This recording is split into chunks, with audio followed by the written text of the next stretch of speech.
First, the treaty should lay down clear reaffirmation of the basic principles of security and international relations in the Euro-Atlantic region. These include commitment to fulfilling international obligations in good faith, respect for sovereignty, territorial integrity and political independence of states, and respect for all other principles ensuing from the United Nations Charter. This fundamental international instrument, without exaggeration. Second, we need to clearly reaffirm the inadmissibility of the use of force or the threat of use of force in international relations. It is important that the treaty should provide guarantees of uniform interpretation and compliance with these principles. It should cement the unity of approaches to preventing and peaceful settlement of conflicts in the Euro-Atlantic space. We need to focus on negotiated solutions, taking into account the opinions of the parties to the conflicts and with unconditional respect for peacekeeping mechanisms. Maybe we could also formalize the procedures themselves, the mechanism of resolving disputes. This would be useful. Third, it would provide guarantees of ensuring equitable security, not any other kind of security, and we should comply with three nots here, These are not ensure one's own security at the expense of the security of others, not to allow, within the framework of any military alliances or coalitions, for actions that would weaken the unity of the entire security space, and third, not to allow for the development of military alliances to the detriment of the security of other parties to the treaty. Today, we need to focus on political military issues, since the so-called hard security is playing a defining role today. It is here that we have recently seen a dangerous deficit of oversight mechanisms. Fourth, it is important to reaffirm in the treaty that no single state and no single international organization can have any exclusive rights to maintain peace and stability in Europe. This applies to Russia fully. Fifth, it would be appropriate to set basic parameters of arms control and reasonable adequacy in building up military capability.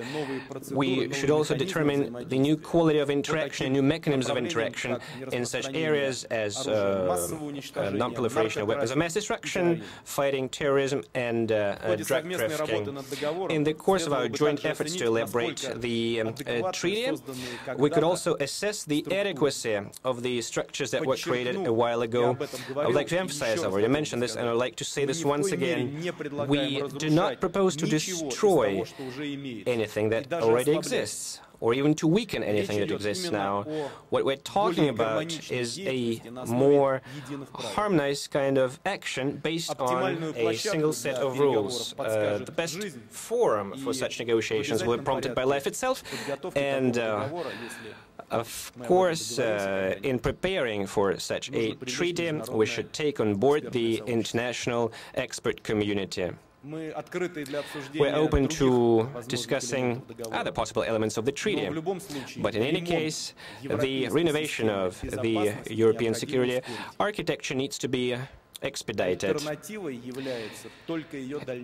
An alternative, the only alternative, would be its further degradation and the aggravation of a crisis in the field of security and arms control.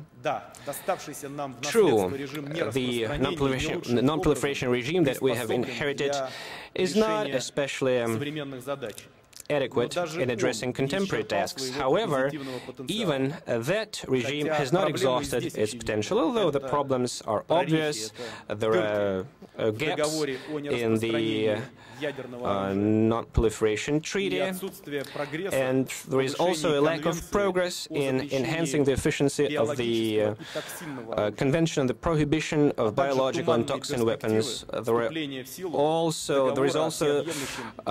were also murky prospects for the entry into force of the Comprehensive Test Ban Treaty.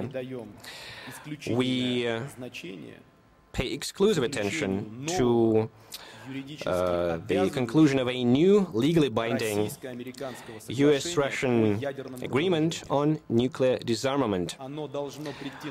It should replace the START Treaty, which will expire in 2009. But this has to be a treaty rather than a declaration. We are looking forward to a positive response to our proposals on the part of our partners in the United States. Everything I have proposed today, in my opinion, is crucial for Europe. I invite all of you to engage in honest and unbiased discussion at a special forum. It could be attended by leaders of all European states and leaders of key organizations in the Euro-Atlantic region. All those who hold dear the future of the world, its progressive development, and the tranquility of the people. I hope that we will be heard and supported in this initiative. Thank you for your kind attention.